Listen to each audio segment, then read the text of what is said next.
എല്ലാവർക്കും നമസ്കാരം. എൻ്റെ പുതിയ വീഡിയോയിലേക്ക് സ്വാഗതം. സോ ഗൈസ്, നമ്മളിന്ന് കാന്താര കാണാൻ പോവാണ്. അപ്പോൾ കാന്താര കാണാൻ പോകുന്നത് ഒയാസിസ് മോൾ ഷാർജയിൽ പുതിയൊരു സിനിപോളിസ് അല്ലേ, സിനിപോളിസ് എന്ന് പറഞ്ഞ തിയേറ്ററിലാണ് പോകുന്നത്. ഞങ്ങൾ ആദ്യമായിട്ടാണ് ഈ മാളിൽ പോകുന്നത്, ആദ്യമായിട്ടാണ് ഈ സിനിമ തിയേറ്റർ എക്സ്പീരിയൻസ് ചെയ്യാൻ പോകുന്നത്. അപ്പോൾ നമ്മളൊരു ഫ്രണ്ട് നിമേഷ്, പുള്ളിയാണ് സജസ്റ്റ് ചെയ്ത്, പുള്ളിയാണ് ടിക്കറ്റ് ബുക്ക് ചെയ്ത് തന്നത്. അപ്പോൾ ഞങ്ങൾ പോയിട്ട് കാന്താരയൊക്കെ കണ്ടിട്ട് അവിടുത്തെ സംഭവങ്ങൾ കാണിച്ചിട്ട് നമുക്ക് റിവ്യൂ പറഞ്ഞു തരാൻ.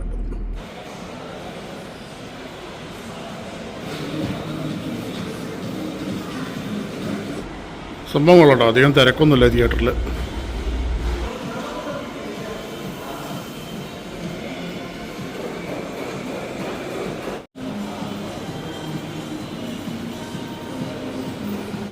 നല്ല നീറ്റ് ആൻഡ് ക്ലീൻ, കൊള്ളാം, എനിക്ക് ഇഷ്ടപ്പെട്ടു.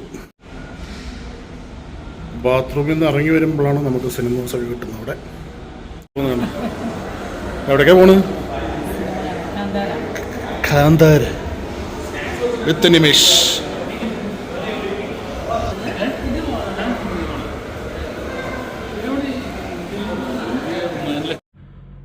അപ്പോൾ ഇതാണ് നമ്മളെ സിനിപോളിസിൻ്റെ സ്ക്രീൻ നമ്പർ 8.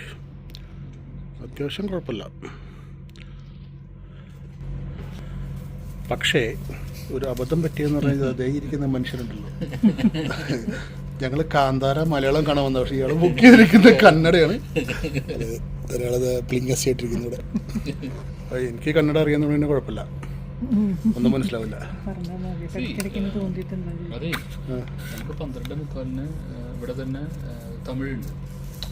തമിഴൊന്നും മനസ്സിലാവില്ല.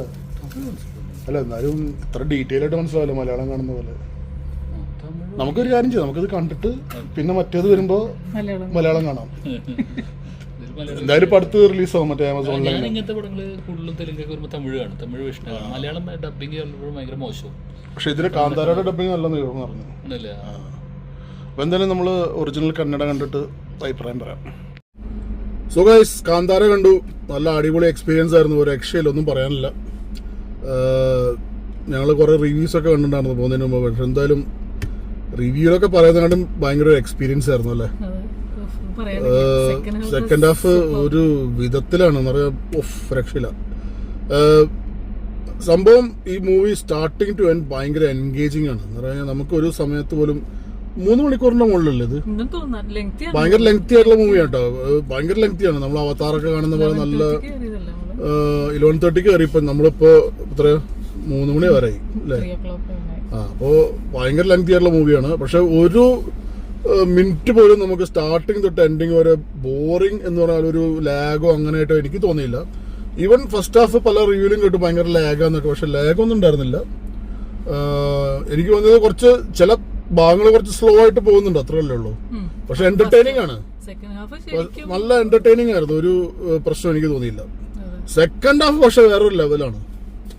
അത് ഒരു കഥ, ഞാൻ ഒരു സ്ഥലത്ത് ചെന്നിട്ട് കഥ അവസാനിക്കുന്നു വിചാരിക്കുന്ന സ്ഥലം തൊട്ടിട്ട് വീണ്ടും കഥ തുടങ്ങും.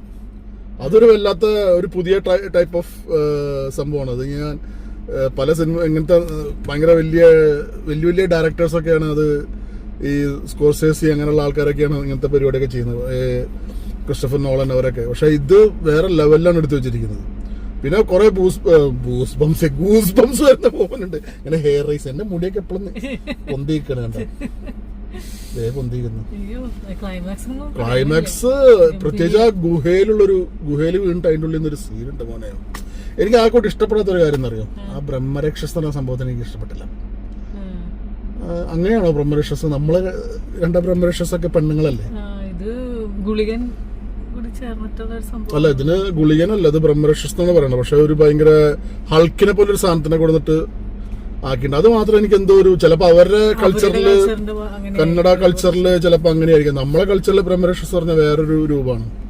അത് മാത്രം എന്തോ എനിക്കൊരു റിലേഷൻ ഒരു ചെറിയതായിട്ട് തോന്നി. പക്ഷെ ബാക്കി പ്രത്യേകിച്ച് എടുത്തു വരേണ്ട ഒരു സീൻ എന്ന് പറയുന്ന സംഭവം എന്ന് പറഞ്ഞാൽ ഈ ഒരു പുലിയെ കാണിക്കുന്ന സീനുകളൊക്കെ ഉണ്ട്. അതൊക്കെ പെർഫെക്ഷൻ എന്ന് പറഞ്ഞു കഴിഞ്ഞാൽ പെർഫെക്ഷൻ. ലൈഫ് ഓഫ് പൈയില് കണ്ടവർക്ക് അറിയാം, ലൈഫ് ഓഫ് പൈ കണ്ടിട്ടില്ലേ, മറ്റേ ഒരു പുലിയുടെ ഒപ്പം ഒരു പയ്യൻ യാത്ര ചെയ്യുന്നത്. ആ സിനിമയിൽ കാണുന്ന പെർഫെക്ഷനാണ് ഈ ഒരു സിനിമയിൽ നമുക്ക് ആ പുലിയുടെ കാണാൻ പറ്റുന്നത്. പുലിമുരുകലില് പുലിയുണ്ട്, പക്ഷെ ആ പുലിയൊന്നും ഈ പുലിയല്ല. ഈ പുലി ഇതൊരു 1.5 പുലി, ഗംഭീര കാണുമ്പോ തന്നെ നമുക്കൊരു ഉള്ളിലൊരു ഭയമല്ല, ഒരു വല്ലാത്തൊരു ഫീലിംഗ് ഒക്കെ വരും അത്.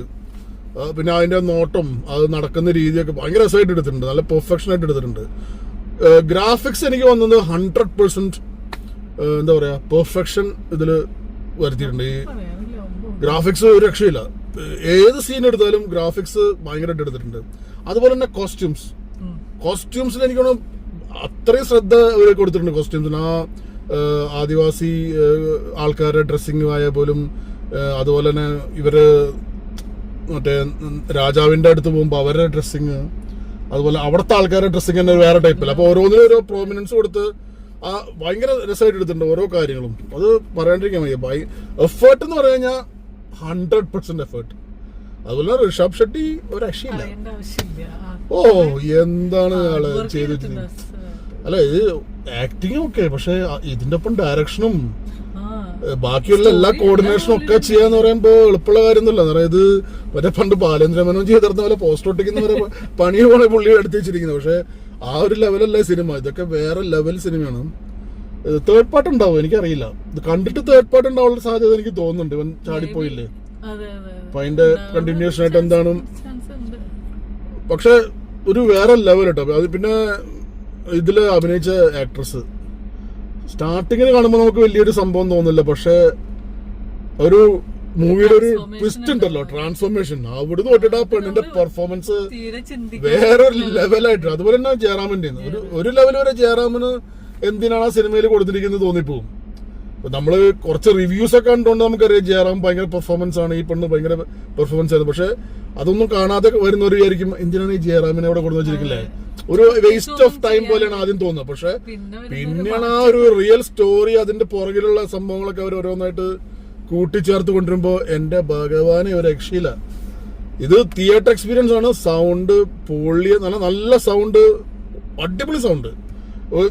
ഈ മറ്റേ തലയ്ക്ക് ഭ്രാന്തെടുക്കുന്ന പോലത്തെ സൗണ്ട് ഒന്നുമില്ല, ഇങ്ങനെ ഭയങ്കര കുലുക്കോ അങ്ങനത്തെ അല്ല. പക്ഷെ സൗണ്ട് ഭയങ്കര പെർഫെക്ഷൻ ആയിട്ടാണ് അവർ ചെയ്തിരിക്കുന്നത്. ആ കാട്ടില് ലൈറ്റിങ്ങും ഒരു രക്ഷയില്ല.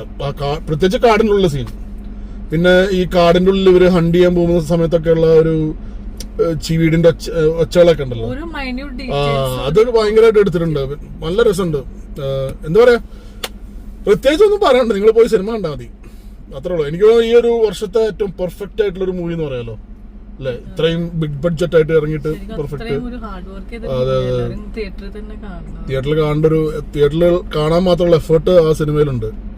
അത് അങ്ങനെ സമ്മതിക്കണം. എന്ന് പറയാം ഇത്രയും കിടലായിട്ട് അത് ഇങ്ങനെ ഡയറക്ഷൻ എങ്ങനെ ഇത്ര പെർഫെക്ഷൻ ആയിട്ട് ചെയ്തു എന്നാണ് ഞാൻ ആലോചിക്കുന്നത്. സംഭവം പുള്ളിയുടെ ഒപ്പം ഇഷ്ടംപോലെ ആൾക്കാരുണ്ടായിരിക്കും, എന്നാലും അയാൾക്ക് ആവശ്യമുള്ള ആ സീൻ കറക്റ്റ് ആയിട്ട് അതിൽ എത്തിക്കണ്ടേ. പിന്നെ അതുപോലെ അഭിനയത്തിന്റെ കാര്യത്തിലൊന്നും പറയാനില്ല കേട്ടോ. എന്ന് പറയാൻ ചില സമയത്തൊക്കെ നമുക്ക് തന്നെ ഒരു ഉള്ളിലൊരു ഇതുപോലെ ഒരു വിറയലൊക്കെ വരില്ലേ. ഞാൻ മിക്കവാറും വേറെ കൊണ്ട് ഓടുന്നായിരുന്നു രജി പറഞ്ഞിരുന്നു. അവസാനം തിയേറ്ററിന്റെ സീറ്റമ്മ പിടിച്ചിരിക്കുന്നു, ഓടാതിരിക്കാൻ ആ അവസ്ഥയിലായിരുന്നു. അടിപൊളി സിനിമ കേട്ടോ. നിങ്ങള് കണ്ടിട്ടില്ലെങ്കിൽ ഉടനെ പോയി കണ്ടോ. അപ്പോ അടുത്ത വീഡിയോയിൽ നമുക്ക് കാണാം. Bye bye.